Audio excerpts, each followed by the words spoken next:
Today we're actually going to look at Hesse's law to calculate delta H of reaction. So we're going to do this three ways. Hesse's law, bond energies, heats of formation, etc. All the same way, should give you basically the same answer. For Hesse's law, what's going to happen is, say I want to get this reaction right here. I want to figure out the delta H of this reaction right here. The way I'm going to do it is that I have three reactions to start off with. I'm going to add these three reactions together. But what's going to happen is I may have to reverse the reaction, like change the products and reactants. I may have to multiply by a coefficient, etc. So when you do Hesse's law, there's two things. Change the direction of the reaction or multiply by coefficients. And so we're going to analyze each one of these three reactions and decide, do I reverse it? Do I multiply by a coefficient, etc. So I want to end up with this reaction right here. What I do is, say I picked CH4. Okay, so I want to pick either a reactant or product that only occurs in one of these reactions, one of these three for this case. So I look at this, I say, okay, well, CH4 is only in this one, which is what I want. I want to pick one of these that only occurs in one of those. I've noticed that it's the reactants here and the products here, which means now for this reaction, I'm going to reverse it. And reverse is, I'm going to make these the reactants, I'm going to make this the product. When you reverse it, we change the sign of delta H. So delta H now is going to be a negative. It was a positive, it's going to be a negative. So if you reverse the sign, you change the sign of delta H. Now, oxygen occurs in a couple of these, so I'm going to leave that alone for now. Let's look at carbon dioxide gas. So carbon dioxide only occurs in equation number 2. They're both on the product side, so this one I can leave the same.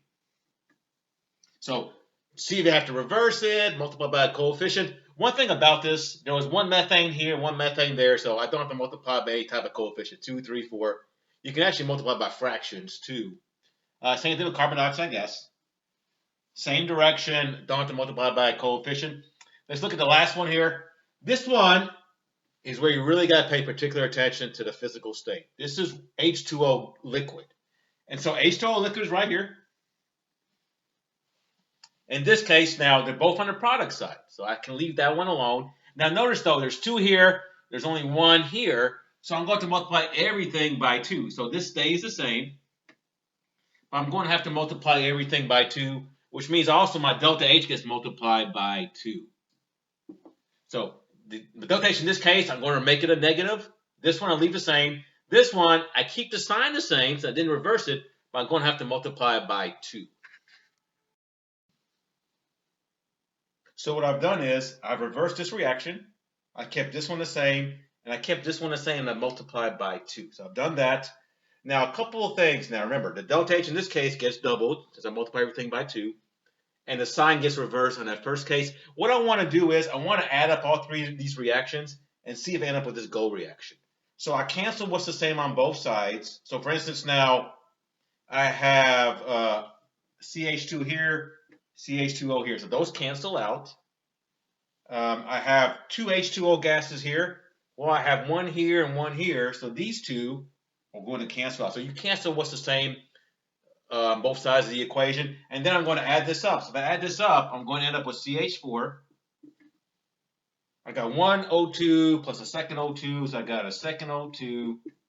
And then I'm going to end up with CO2 gas plus 2 H2O liquids. So again, that's the same reaction right there. So you want to add these up, add through these reactions, so at the very end you end up with this. Again, subtract what's on both sides of the equation, add them if they're both sides, the coefficients, etc. So now I'm just going to have to add all 3 of these together. So I've already manipulated. When I did that, I'm going to get negative 890.3 kilojoules. So again, it's another way of doing delta H. We have to manipulate these equations, either reverse it, multiply by a coefficient, etc.